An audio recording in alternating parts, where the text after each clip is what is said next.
देवी लक्ष्मी कोणत्या घरात टिकून राहते? नशिबाचे दरवाजे उघडायला वेळ लागणार नाही. नमस्कार, माझ्या आदरणीय दादा बहिणींनो, आजचा व्हिडिओ तुमच्या सुखाचा सूर्योदय करणारा ठरणार आहे. आपल्या घरात लक्ष्मीचा कायम वास असावा अशी प्रत्येक व्यक्तीची इच्छा असते. महाभारतात म्हटलंय, हिंदू धर्मात धन, संपत्ती, समृद्धीची देवी लक्ष्मीचे पूजन केले जाते. देवी लक्ष्मीला प्रसन्न करण्यासाठी लोक अनेक उपाय करतात. आपल्या घरात लक्ष्मीचा कायम वास असावा अशी प्रत्येक व्यक्तीची इच्छा असते. दिवाळीत देवी लक्ष्मीची विशेष पूजा केली जाते. त्यांच्या पूजेसाठी शुभ मुहूर्त पाळला जातो आणि नंतर लोक त्या दिवशी संपूर्ण विधीपूर्वक त्यांची पूजा करतात. देवी लक्ष्मी, जिला विष्णू पत्नी, विष्णुप्रिया असेही म्हणतात, ती नेमकी कोणत्या घरात वास करते, कोणत्या घरात टिकून राहते माहीत नसेल तर जाणून घेऊया. तर लक्ष्मी देवी कोणत्या घरात वास करते? धार्मिक मान्यतेनुसार महाभारताच्या शांती पर्वात देवराज इंद्र आणि देवी लक्ष्मी यांच्यातील संवाद आहे.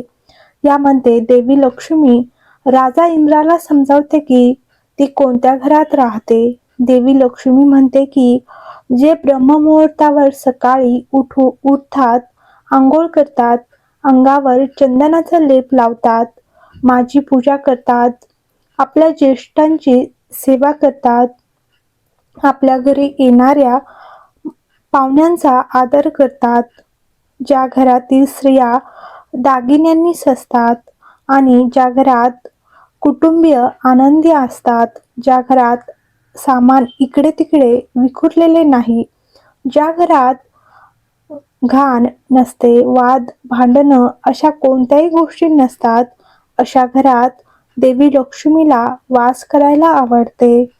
तर ह्या नियमांचे पालन करावेत. त्यामुळे देवी लक्ष्मीचा आशीर्वाद तुमच्यावर सदैव राहावा आणि तुम्ही जीवनात प्रगतीच्या मार्गावर पुढे जावे असे तुम्हाला वाटत असेल तर तुम्ही आजपासूनच घरातून ह्या नियमांचे पालन करायला सुरुवात केली पाहिजे. तर कोणत्याही चांगल्या कामाची सुरुवात करण्यासाठी मुहूर्ताची गरज नाही.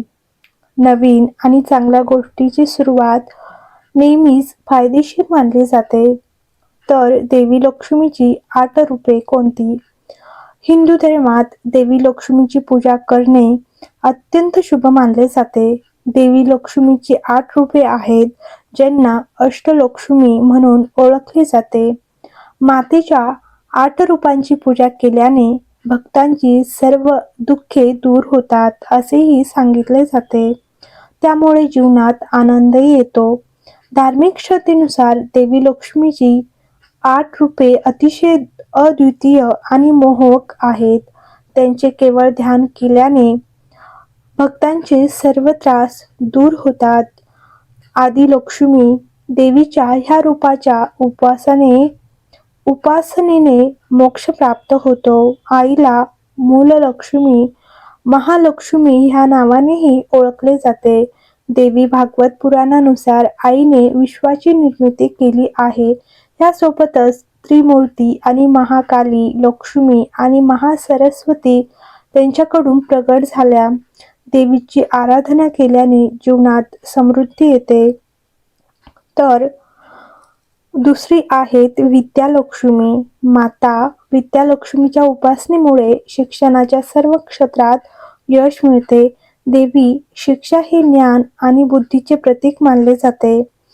त्यांची उपासना केल्याने बुद्धी आणि ज्ञान प्राप्त होते. तर देवीचे तिसरे रूप आहे धान्यलक्ष्मी. लक्ष्मीच्या या रूपाची पूजा केल्याने भक्तांना आयुष्यभर अन्न आणि पैशाची कमतरता भासत नाही. ती आई अन्नपूर्णा सारखीच मानली जाते. त्यांची पूजा केल्याने घर धान्य आणि पौष्टिकतेने भरलेले राहते. चौथी आहे गजलक्ष्मी. गजा म्हणजे लक्ष्मीची पूजा. गजलक्ष्मीची पूजा केल्याने साधकाला शेतीमध्ये लाभ होतो.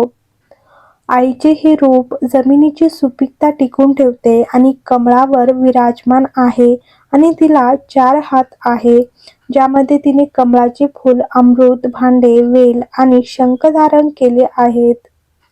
तर 5वी आहेत संतान लक्ष्मी. ह्या रूपातील देवी आपल्या भक्तांची आपल्या मुलांप्रमाणे रक्षण करते. ह्या रूपात देवीची स्कंदमाता म्हणून पूजा केली जाते. असे म्हटले जाते की ज्यांना मुलांशी संबंधित अडचणी येत आहेत त्यांनी आईच्या ह्या रूपाची पूजा करावीत. तर 6वी आहेत वीरलक्ष्मी. देवीचे हे रूप भक्तांना धैर्य प्रदान करते. तिला धैर्य लक्ष्मी म्हणूनही ओळखले जाते. देवीची या रूपाची पूजा केल्याने अकाली मृत्यूपासून बचाव होतो असे म्हटले जाते. यासोबतच मातेला महिषासुराचा विजय मिळवणाऱ्या कात्यायनी देवीचे रूपही मानले जाते. तसेच 7वे आहेत विजयालक्ष्मी. मातेच्या ह्या रूपाची पूजा केल्याने जीवनाच्या प्रत्येक क्षेत्रात विजय प्राप्त होतो. तिला जयलक्ष्मी असेही म्हणतात. आईला 8 हात आहेत, जे भक्तांना निर्भयपणा देतात तसेच सर्व परिस्थितीत धैर्य राखण्याची प्रेरणा देतात. तर 8वे आहेत धनलक्ष्मी. मातेची या रूपाची पूजा भक्ताला ऋणातून मुक्त करते. जेव्हा भगवान विष्णूचे रूप असलेल्या व्यंकटेश यांनी कुबेर यांच्याकडून ऋण घेतले होते. आईचे हे रूप साधकाला इच्छाशक्ती, धैर्य, दृढ निश्चय आणि उत्साह प्रदान करते. श्री स्वामी समर्थ. हर हर महादेव. तर तुम्हाला हा व्हिडिओ आवडला असेल तर कमेंट बॉक्समध्ये श्री स्वामी समर्थ लिहायला विसरू नका.